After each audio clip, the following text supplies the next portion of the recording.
E aí galera, vamos dar continuidade às nossas aulas de pré-natal. Hoje eu vou falar sobre o controle da pressão arterial na gestante. Nós vamos ver quais são as possíveis complicações, o que é que pode acontecer relacionado à pressão arterial na gestante. Então, quais são os valores que são considerados valores alterados segundo o material do Ministério da Saúde, segundo as normas? Então, nós temos dois documentos. Nós temos o caderno de atenção básica número 32, e ele fala sobre as consultas pré-natal, fala sobre muita coisa na gestação, é um manual. E nós temos o protocolo de pré-natal, que foi lançado em 2016, é mais atual do que o caderno de atenção básica. O caderno de atenção básica ele foi lançado em 2012, certo? Os dois trazem como referências o valor igual. Todos os dois trazem pressões sistólicas acima de 140, acima ou igual a 140 milímetros de mercúrio, e pressão diastólica de 90 milímetros de mercúrio igual ou acima. Então, se a gestante apresentar esses valores, o famoso 14/9, seria isso no popular. Se apresentar esses valores, significa que a sua PA está alterada. Porém, o protocolo de pré-natal de 2016, ele traz que esses valores eles estão alterados desde que se repita por 2 vezes num período mínimo de 4 horas. Então, aferiu agora e aferiu daqui a 4 horas, depois de 4 horas, e esse valor deu alterado, significa que essa gestante está com sua PA alterada, ela vai ser diagnosticada de acordo com o que a gente vai ver daqui a pouco.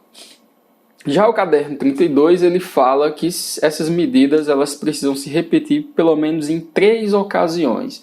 Não fala sobre intervalo de tempo, mas que deve se repetir em 3 ocasiões, que dá a entender que seja em 3 dias diferentes.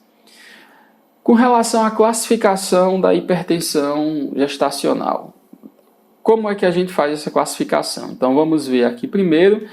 A primeira classificação que nós vamos estudar é a eclâmpsia. Na verdade, a pré-eclâmpsia, está aqui. A pré-eclâmpsia, para ser pré-eclâmpsia, a gente vai ter que ter a hipertensão arterial sistêmica, ou seja, aqueles valores lá alterados, ou seja, de 140/90 milímetros de mercúrio. Porém, tem que vir acompanhado de proteinúria. O que é que significa proteinúria? Significa proteína na urina. Esse valor tem que ser, para ser caracterizado proteinúria, tem que ser maior do que 300 miligramas em 24 horas. Esses valores alterados de hipertensão mais proteinúria, após a 20ª semana de gestação, a gente considera como pré-eclâmpsia. Se a gestante tinha uma pré-eclâmpsia e agora ela apresenta convulsões, aí a gente vai classificar esse evento como eclâmpsia. Beleza? Deu para entender aí a pré-eclâmpsia e eclâmpsia. Então, se a gestante ela apresentou apenas a PA alterada, independente de qual fase da gestação foi. Se ela apresentou apenas a PA alterada, não é pré-eclâmpsia nem é eclâmpsia. Vai ser uma coisa que a gente vai ver já na frente. Mas, por enquanto, só pré-eclâmpsia e eclâmpsia é o seguinte.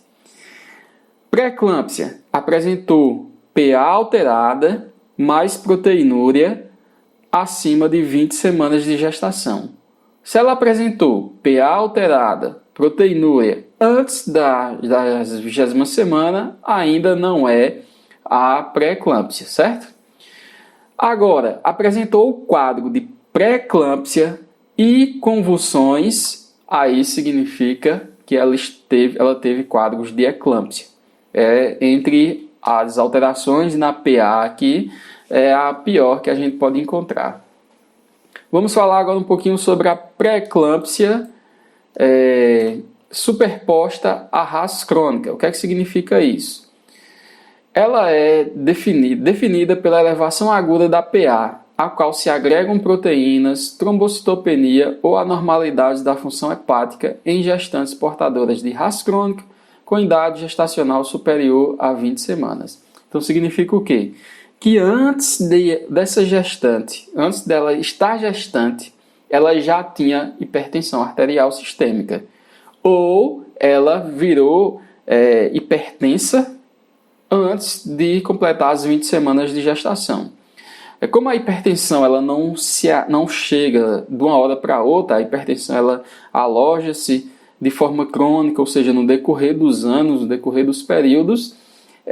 Se essa gestante ela era hipertensa antes de engravidar, a gente chama de gestante hipertensa crônica, porém a gente vai ter que, para ser pré-eclâmpsia superposta à RAS crônica, ela precisa ser hipertensa anteriormente à gestação e ainda apresentar a agregação de proteínas, trombocitopenia, que significa baixa de plaquetas, ou anormalidades da função hepática, beleza?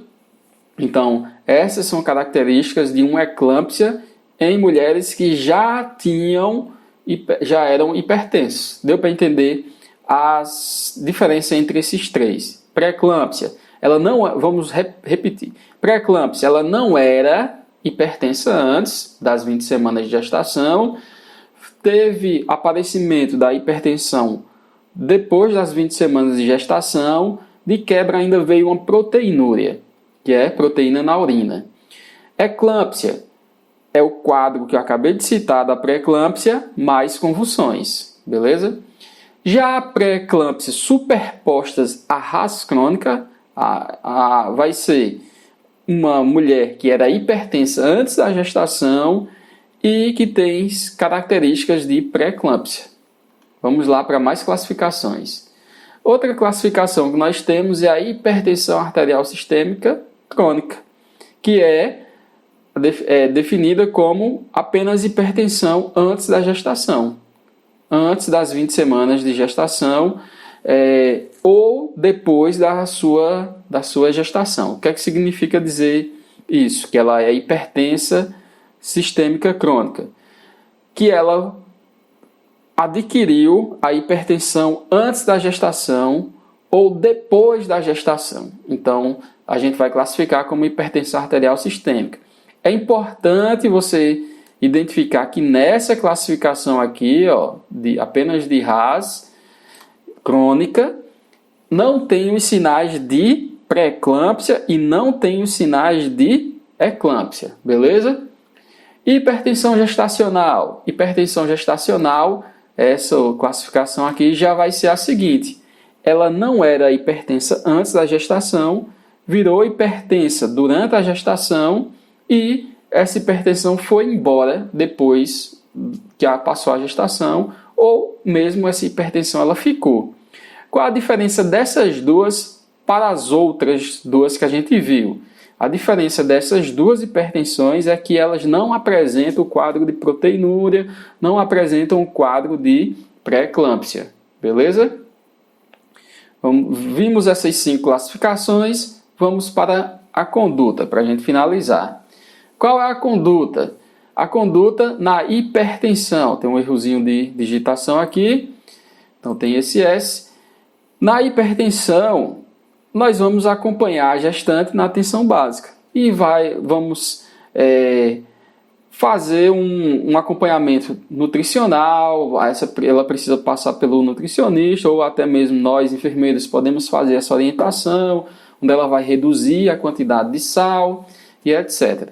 Quando é que a gente vai fazer esse acompanhamento na atenção básica? Quando for esses dois últimos aqui, quando for hipertensão arterial sistêmica crônica e hipertensão gestacional. Nesses dois casos, a gente não precisa encaminhar para nenhum setor especializado. Já no caso de pré-eclâmpsia, no caso de apresentar pré-eclâmpsia, a gente vai referenciar ela para o serviço especializado. Inicialmente, referencia para a urgência. Chegou na urgência, não teve necessidade de ficar internada, aí ela vai para o pré-natal de alto risco, beleza? Já aqui na eclâmpsia, a eclâmpsia como é um quadro mais grave, aí não tem isso de não ficar internada. Se ela teve eclâmpsia, ela vai ter que ir para o serviço especializado, serviço de urgência obstétrica. Beleza? Então foi isso, nossa aula de hoje sobre hipertensão na gestação. Não deixem de dar o like, se inscrever, compartilhar e esperar até a próxima semana, onde a gente vai vir com mais uma aula sobre saúde da mulher. Até a próxima.